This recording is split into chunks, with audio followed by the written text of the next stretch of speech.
오늘 주신 하나님의 말씀 누가복음 3장 21절부터 22절까지 말씀입니다. 누가복음 3장 21절부터 22절까지 말씀이 길지 않기 때문에 우리 한 목소리로 함께 합독하도록 하겠습니다. 백성이 다 세례를 받을새 예수도 세례를 받으시고 기도하실 때에 하늘이 열리며 성령이 비둘기 같은 형체로 그의 위에 강림하시더니 하늘로부터 소리가 나기를 너는 내 사랑하는 아들이라 내가 너를 기뻐하노라 하시니라. 아멘. 오늘 본문의 말씀은 예수님께서 세례를 받으시는 장면입니다. 복음서 전체에서 예수님이 세례를 받는 장면은 매우 중요한 사건이라 할 수 있습니다. 왜냐하면 이 본문에서는 한 장소에 삼위일체 하나님께서 모두 총출동하시는 매우 드문 본문 중에 하나이기 때문입니다. 예수님께서 세례를 받으실 때에 세 가지의 사건이 동시에 일어나게 됩니다. 하늘이 열리고 성령이 비둘기같이 예수님 위에 내려오셨고 하늘에서 들리는 소리가 있었습니다. 너는 내 사랑하는 아들이라 내가 너를 기뻐하노라. 누구의 음성일까요? 네, 하나님의 음성입니다. 이런 하나님의 음성은 예수님에 대한 공식적인 지지선언이었습니다. 하늘이 열렸다는 것은 하나님과의 소통이 시작되었다는 의미입니다. 400년 동안이나 말씀을 주시지 않았던 암흑기가 끝나고 이제 예수님을 통하여 하나님과 소통할 수 있게 되었다라는 것을 보여주는 의미가 되죠. 그리고 성령 하나님께서 언제나 함께 하셔서 하나님의 뜻대로 행할 수 있도록 돕는 역할을 하실 것입니다. 이제 예수님은 하나님의 사랑하는 아들로서 공식적인 사역을 시작할 모든 준비를 마치시게 된 것이죠. 앞서 말씀드렸다시피 이런 중요한 의미를 가지고 있기 때문에 누가복음뿐만 아니라 마태복음과 마가복음에서도 동일하게 이 사건에 대해 다루고 있습니다. 그런데 누가복음에서만 찾아볼 수 있는 매우 독특한 표현이 있습니다. 21절 말씀 다시 한번 살펴보시면 백성이 다 세례를 받을새 예수도 세례를 받으시고 기도하실 때에 하늘이 열리며 라고 이야기하고 있습니다. 누가복음에서는 예수님께서 세례를 받으시고 기도하실 때에 하늘이 열렸다라고 말씀하고 있습니다. 예수님께서 하나님께 받은 이 사역을 감당하는 매우 중요한 시점에서 기도로 시작하셨다라는 것은 매우 큰 의미가 있습니다. 삼위 하나님께서 함께 하시는 초자연적인 사건을 다름 아닌 예수님의 기도에 대한 하나님 아버지의 응답이라고도 살펴볼 수 있기 때문입니다.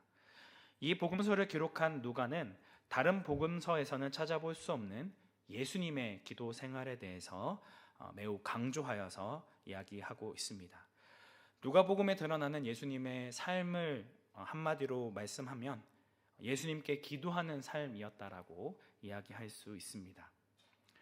예수님의 공적인 생애는 기도로 시작하고 기도로 마쳤다고 해도 결코 지나치지 않았다라고 하는 것입니다. 누가복음에 나타나는 예수님의 기도에 대한 부분을 살펴보면 이런 부분들을 더 분명하게 살펴볼 수 있습니다. 예수님께서는 세례를 받으셨을 때 기도하셨고 또 한적한 장소에 가서 자주 습관적으로 기도하셨습니다. 밤새 철야 기도를 하신 후에 12 제자들을 선택하셨고 또 기도하는 중에 영광스러운 변화를 체험하게 됩니다. 기도하신 후에 제자들의 요청을 받고 주기도문의 말씀을 알려주셨고 또 자주 밤에 기도하러 감람산으로 올라가셨습니다. 베드로를 위해서 또 특별히 기도를 하셨고 겟세마네 동사에서는 영적인 전쟁의 기도를 하셨으며 마지막 십자가에 달려서는 죄 용서를 위한 기도를 하셨습니다. 이처럼 철저하게 기도하는 삶을 사셨던 예수님께서는 제자들에게도 기도하라 말씀하시고 그 기도의 방법을 비유로 말씀해 주셨습니다. 기도에 관련된 세 가지 비유 역시 누가복음에만 등장합니다. 밤에 빵 세 덩이를 구하는 친구의 비유, 항상 기도하고 낭망하지 말아야 할 것을 가르치는 불의한 재판관과 과부의 비유, 그리고 겸손한 기도를 가르치는 교만한 바리새인과 세리의 비유가 여기에 있습니다.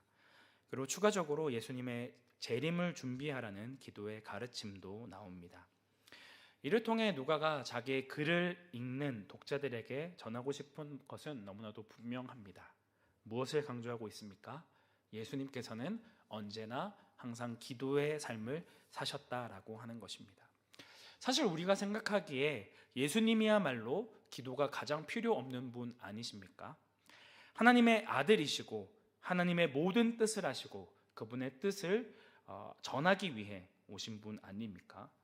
만물을 다스리시고 만물을 통치하시는 전지전능하신 하나님이 왜 굳이 기도할 필요가 있었을까요? 하지만 예수님은 그 누구보다 기도가 필요하셨던 분입니다. 오늘 세례 요한의 세례를 통해 공생애를 시작하신 후에 가장 먼저 하신 일이 무엇입니까? 누가복음 4장 1절부터 2절까지 말씀입니다. 예수께서 성령의 충만함을 입어 요단강에서 돌아오사 광야에서 40일 동안 성령에게 이끌리시어 마귀에게 시험을 받으시더라. 이 모든 날에 아무것도 잡수시지 아니하시니 날수가 다함에 줄이신지라. 하나님의 아들이신데 성령의 충만함을 입어 40일 동안 성령에 이끌리셨는데 무엇을 받으셨다고요? 시험을 받으셨다고 기록하고 있습니다. 아니, 하나님의 아들이시라면서요. 성령의 충만함을 입으셨다면서요. 그런데 시험을 받으셨다고요? 예수님이 가지고 계신 그 권능, 하나님께로부터 받은 그 권능을 조금만 개방해도 마귀가 잘못했어요, 살려주세요 하고 도망가야 정상 아니겠습니까? 그런데 예수님께서는 하나님의 능력을 전혀 사용하지 않으십니다. 마귀는 계속해서 놀리듯이 예수님께 내가 하나님의 아들이거든 이 돌들로 떡을 만들어 보라, 여기서 뛰어내려 보라, 계속해서 하나님의 능력을 사용하도록 강요합니다. 그런데 예수님께서는 말씀으로 이 모든 사탄의 유혹을 이기십니다. 왜 하나님의 능력을 사용하지 않으신 것일까요? 하나님의 능력을 사용하는 순간 우리와 동일한 인간으로 오신 것을 포기하는 것이 되기 때문입니다. 예수님께서는 하나님의 아들 찬스를 쓰고 편안하게 이 땅 가운데서 적당히 시간을 보내다가 마지막에 십자가에 달리는 삶을 살지 않으셨습니다. 악한 마귀의 유혹과 세상의 탐심으로부터 자신의 마음을 지키시기 위해 매일매일 하나님의 뜻을 구하고 시험에 빠지지 않기 위해 기도하셨다는 것입니다. 조금 피곤하다고 힘들다고 기도를 적당히 넘어가거나 쉬지 않으셨습니다. 오히려 하루 종일 환자들을 돌보고 말씀을 전함으로 피곤한 가운데서도 시간을 정하여 습관적으로 기도하셨습니다. 우리와 동일하게 밥 먹지 않으면 줄이고 노동을 하면 피곤하고 힘들면 쉬고 싶어 하는 인간의 몸을 입고도 하나님의 아들로서 하나님의 뜻을 따라 순종하기 위해 부단히 애쓰고 하나님의 능력을 강구하며 기도하셨다는 것입니다. 아마 이를 위해서는 끊임없는 자기 부인과 마음의 괴로움과 고통이 있으셨겠죠. 그러기에 더더욱 위로부터 오는 하나님의 능력을 구하시고 성령을 의지하지 않으셨을까요? 이처럼 예수님께서는 자신의 공생애 전체를 기도로 시작하시고 기도로 마무리하셨습니다. 아니, 자신의 모든 삶과 인생을 하나님의 뜻을 따라 순종하는 삶을 살기 위해 기도하고 또 기도하셨습니다. 그렇다면 오늘날 하나님의 사랑하는 아들 그리고 딸이라 일컬음을 받는 우리는 어떠한 삶을 살아야 하겠습니까? 예수님을 닮아 기도하는 삶을 살아가야겠죠. 오늘 본문에서 하나님께서는 기도하시는 예수님을 향해 너는 내 사랑하는 아들이라는 응답을 주셨습니다. 오늘 우리들 역시 예수님과 같이 하나님의 뜻을 구하며 하나님의 말씀에 순종하고자 하는 마음으로 하나님께 기도할 때에 우리를 사랑하는 아들이라 사랑하는 딸이라 칭해 주시고 우리에게 하나님의 자녀로 살아갈 수 있는 힘과 능력을 허락해 주실 것입니다. 그럼 구체적으로 하나님의 자녀로 살아간다는 것은 무엇을 의미할까요? 육신적인 아버지와 아들 혹은 아들과 딸의 관계를 생각해 보면 더 쉽게 이해할 수 있을 것입니다. 우선 아버지와 자녀는 닮아야 합니다. 장모님께서는 저랑 제 첫째 딸 예인이를 보고 우스갯소리로 시도득은 못한다라고 말씀을 하셨는데 저랑 아주 많이 닮았습니다. 혹시 제 그 카톡이나 이런 부분들 통해서 예인이 사진을 보신 적이 있으신가요? 저는 원래 누가 누구를 닮았더라라고 이제 이야기하면 잘 매칭이 안 되는 사람인데 제 딸 초음파 사진을 보고 확신했습니다. 얘는 나를 닮았구나.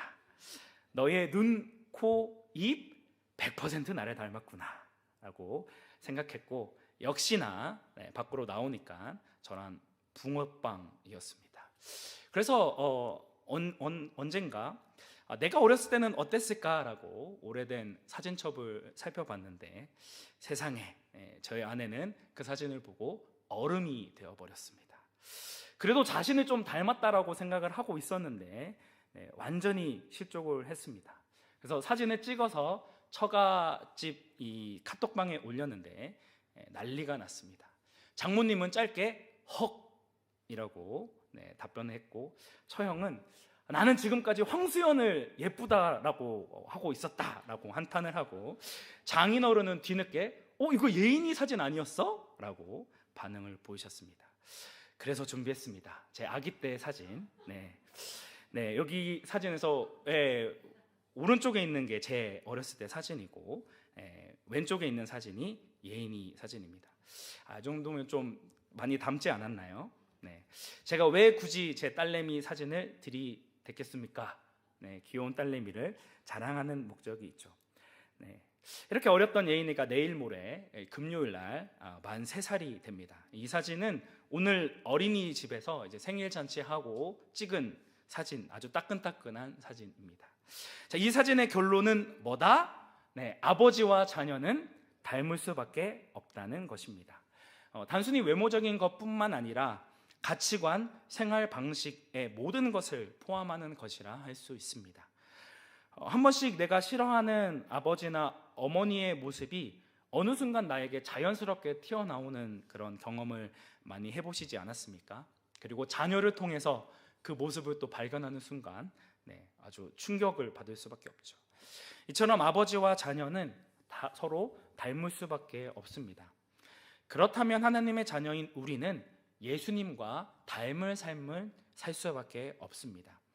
예수님이 공생의 기간 동안 이 땅 가운데 거하실 때 끊임없이 하나님께 기도하고 위로부터 영적인 공급을 받음으로 하나님의 뜻에 온전히 순종하셨던 것처럼 우리 역시 내 힘으로 살아갈 수밖에 없는 연약한 자들이기 때문에 순간순간 하나님의 은혜를 구해야 하고 성령의 도우심을 간구하며 하나님의 통치를 받으며 살아갈 수 있는 자가 되게 해달라고 기도해야 한다는 것이죠.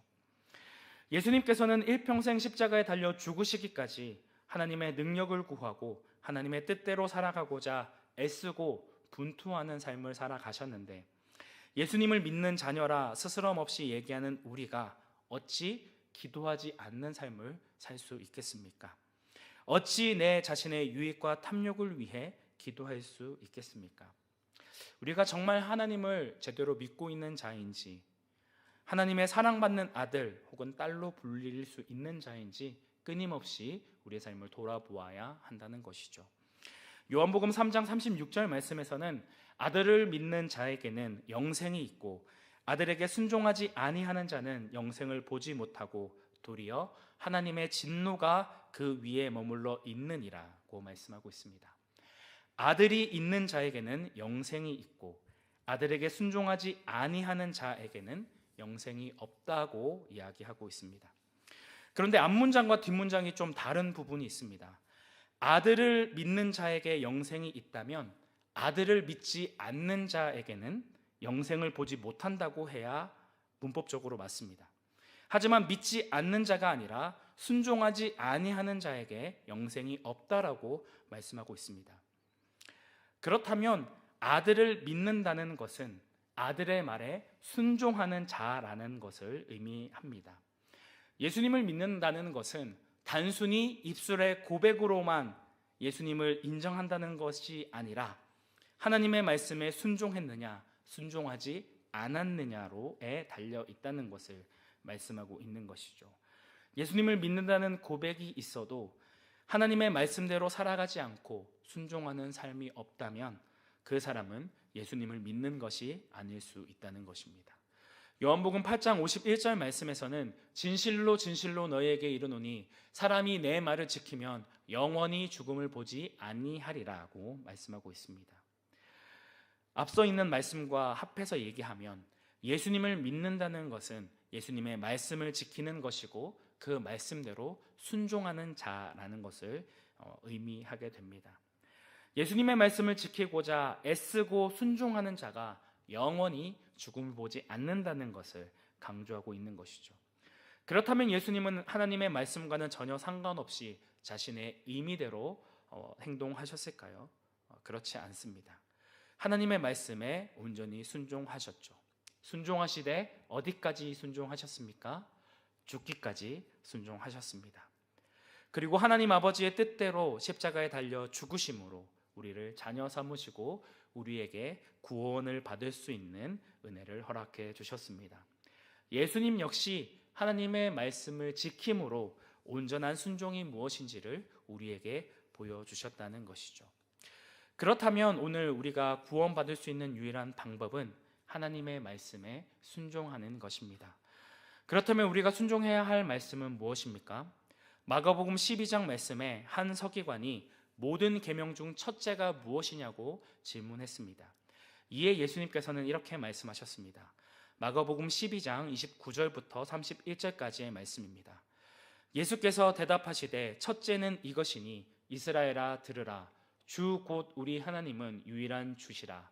내 마음을 다하고 목숨을 다하며 뜻을 다하고 힘을 다하여 주 너의 하나님을 사랑하라 하신 것이요. 둘째는 이것이니 내 이웃을 내 자신과 같이 사랑하라 하신 것이라. 이보다 더 큰 계명이 없느니라. 우리의 모든 것을 다하여 하나님을 사랑하고 이웃을 내 자신과 같이 사랑하라는 말씀을 주신 것입니다. 예수님께서 십자가에 달려 죽으시기 전에 유언과도 같이 남기신 말씀 역시 동일한 것을 말씀하고 있습니다. 요한복음 13장 34절부터 35절까지 말씀 함께 합독하도록 하겠습니다. 새 계명을 너희에게 주노니 서로 사랑하라. 내가 너희를 사랑한 것 같이 너희도 서로 사랑하라. 너희가 서로 사랑하면 이로써 모든 사람이 너희가 내 제자인 줄 알리라. 예수님께서는 우리에게 서로 사랑하라 명하셨습니다. 적당히 대충 받은 만큼 사랑하라 말씀하지 않으시고 내가 너희를 사랑하여 나의 모든 것을 너에게 내어준 것 같이 서로 사랑하라 말씀하고 있습니다. 이렇게 서로 사랑하는 자가 나의 제자이고 나의 사랑하는 자녀라고 말씀하고 있습니다. 예수님처럼 이웃을 위하여 자신의 모든 것을 내어줄 수 있는 자, 예수님이 행하신 사랑과 섬김의 삶을 이웃에게 보여주고 증거하며 살아가는 자가 하나님의 말씀에 순종하는 자, 예수님이 걸어가신 길을 동일하게 걷는 제자라는 것을 이야기하고 있는 것이죠. 그런데 우리가 이러한 삶을 살 수 있습니까? 우리의 힘과 능력으로는 죽었다 깨어나도 그 삶을 살 수 없습니다. 그렇기 때문에 우리는 기도해야 합니다. 기도를 통하여 내 자신의 욕심과 자아와 내 중심적인 것이 깨어지지 않는 이상 예수님을 따르는 삶을 살 수 없다는 것이죠. 갈라디아서 5장 24절 말씀에서는 그리스도 예수의 사람은 육체와 함께 그 정욕과 탐심을 십자가에 못 박았느니라고 말씀하고 있습니다. 예수 그리스도의 십자가에 나의 모든 탐심이 못 박히지 않는 이상 우리는 예수님이 걸어가신 그 삶을 살아갈 수 없다는 것이죠. 우리의 마음속에 올라오는 육체의 정욕과 탐심을 끊임없이 십자가에 못 박고 성령의 도우심을 구하는 기도 없이는 하나님을 만날 수도 하나님을 기쁘시게 할 수도 없다는 것을 이야기하고 있습니다. 사랑하는 성도 여러분, 예수님께서는 이 때문에 자신의 모든 인생을 다해 자신의 모든 공생애 동안 기도하시고 또 기도하셨습니다. 자신이 십자가에 달리시기 직전까지 끊임없이 기도하시고 하나님의 뜻대로 살 수 있도록 간구하셨습니다. 그리고 잡히시기 전에 무릎을 꿇고 간절히 기도하였습니다. 아버지여, 만일 아버지의 뜻이거든 이 잔을 내게서 옮기시옵소서. 그러나 내 원대로 마시옵고 아버지의 원대로 되기를 원하나이다. 그리고 힘써 기도하지 못하는 제자들을 보시며 시험에 들지 않게 깨어서 기도하라 라고 반복해서 말씀하셨습니다. 오늘날 우리를 향하여서도 이렇게 말씀하지 않으실까요? 기도하라, 깨어 있으라, 시험에 들지 않게 일어나 기도하라. 하나님의 뜻을 구하며 위로부터 오는 영적인 능력을 공급받는 삶을 살지 않는다면 우리는 영적으로 죽은 삶을 살 수밖에 없습니다. 그렇기 때문에 우리는 더욱 기도에 힘써야 합니다.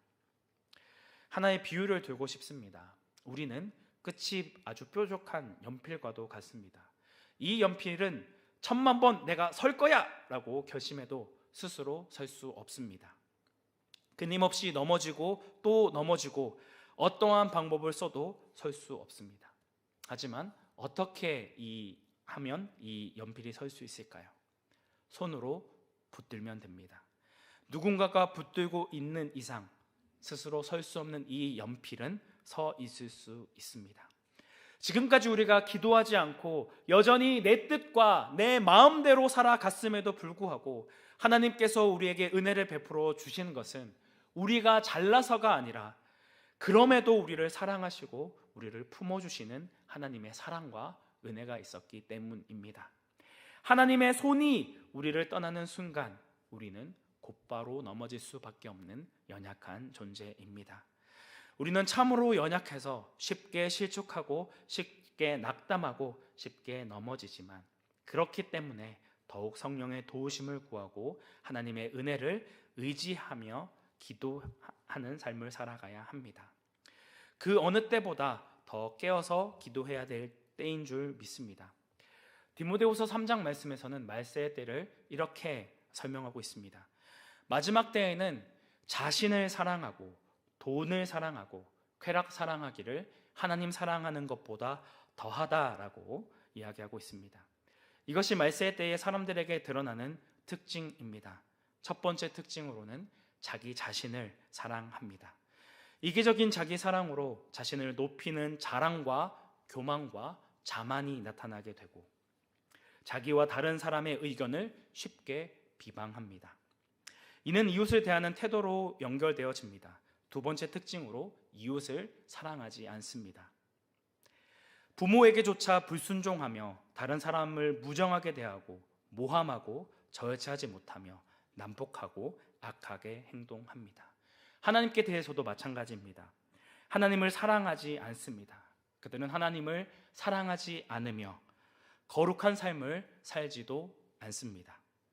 하나님의 선하심을 따라 살아가지도 않고 하나님을 배반하는 것을 손바닥 뒤집듯이 쉽게 합니다. 하나님을 사랑하고 이웃을 사랑하기를 최우선순위에 두고 자신을 위해 살아가는 것을 나중에 해야 함에도 정반대로 행동하고 있습니다. 결국 하나님을 사랑하기보다 자기를 사랑하고 돈을 사랑하고 쾌락을 사랑하는 모습으로 드러나게 된다는 것이죠. 그런데 더욱 충격적인 사실은 이 말씀이 주어진 대상은 하나님을 알지 못하는 불신자에게 주신 말씀이 아니라 교회 안에 있는 성도들에게 주신 말씀이라는 것입니다. 겉으로는 하나님을 신실하게 믿는 것처럼 행동하지만 실상은 하나님과 이웃을 사랑하기보다는 자기 자신을 사랑하는 자들, 경건의 모양은 있으나 경건의 능력은 부인하는 자들이 교회 안에 존재한다는 것입니다. 겉과 속이 다른 위선자들이 교회 안에 존재한다라고 하는 것이죠. 이러한 악한 세상 가운데서 우리가 어떻게 살아가야 할까요? 하나님을 사랑하기보다 돈을 더 사랑하고 자기를 사랑하며 쾌락을 사랑하는 삶을 산다면 우리는 결코 하나님의 사랑하는 자녀라고 불릴 수 없을 것입니다. 사랑하는 성도 여러분, 우리는 어떠한 삶을 살아가고 계십니까? 하나님의 사랑받는 자녀로 예수님의 주신 말씀에 순종하여 하나님 사랑과 이웃 사랑을 실천하고 계십니까? 하나님을 사랑하는 삶을 살아가기 위해 힘쓰고 애쓰고 분투하는 영적인 전쟁의 삶이 있으십니까? 혹여나 그렇게 살지 못한다 하더라도 우리는 낙담하고 좌절하지 않을 수 있습니다. 우리는 하나님의 말씀을 알면서도 그 뜻대로 살아가지 못하는 연약함과 죄악이 있습니다. 하지만 그렇기 때문에 하나님의 말씀에 온전히 순종하지 못하기 때문에 더 좌절하고 낙담하고 움츠려들고 좌절하는 것이 아니라 더욱더 하나님의 은혜를 구해야 합니다. 성령의 도우심을 붙들며 간절히 기도해야 합니다.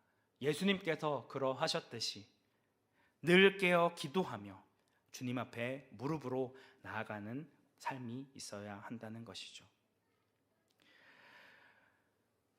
그렇기 때문에 우리는 주님 앞에 가는 그 순간까지, 우리의 호흡이 닿는 그날까지 하나님 앞에 기도해야 합니다. 그 기도가 하나님을 사랑하기보다 자기를 사랑하고 돈을 사랑하고 쾌락을 사랑하는 이 악한 세상을 이기는 유일한 방법임을 믿기 때문입니다. 겸손히 주님 앞에 우리의 모든 문제를 내려놓고 주님의 은혜를 구하며 주님께서 그러하셨던 것처럼 위로부터 오는 능력을 사모하며 하나님의 뜻대로 살아가기 위하여 몸부림치는 하나님의 사랑받는 자녀로 세워지는 온사랑교회 성도님들이 되시기를 주님의 이름으로 축복합니다. 함께 기도하겠습니다. 은혜가 충만하신 하나님 아버지, 하나님을 사랑하지 않고 이웃을 사랑하지 않으며 온전히 자신을 사랑하는 이 악한 시대를 살아가며 하나님의 말씀에 순종하여 하나님을 사랑하고 이웃을 사랑하라는 말씀에 순종하는 것은 너무나도 어리석어 보이고 아무 의미가 없어 보이기까지 합니다.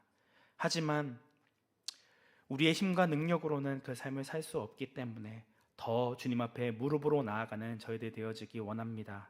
성령의 도우심을 구하며 하나님의 사랑받는 자녀로 이 세상의 흐름을 따라 살아가는 것이 아니라 날마다 성령의 도우심을 구하며 하나님의 선하시고 기뻐하시고 온전하신 뜻이 무엇인지를 분별하는 저희가 되어지기 원합니다. 늘 기도로 승리하는 우리의 삶이 되어질 수 있도록 인도하여 주시고 함께하여 주옵소서. 우리의 유일한 구원자 되시는 예수님의 이름으로 기도드립니다.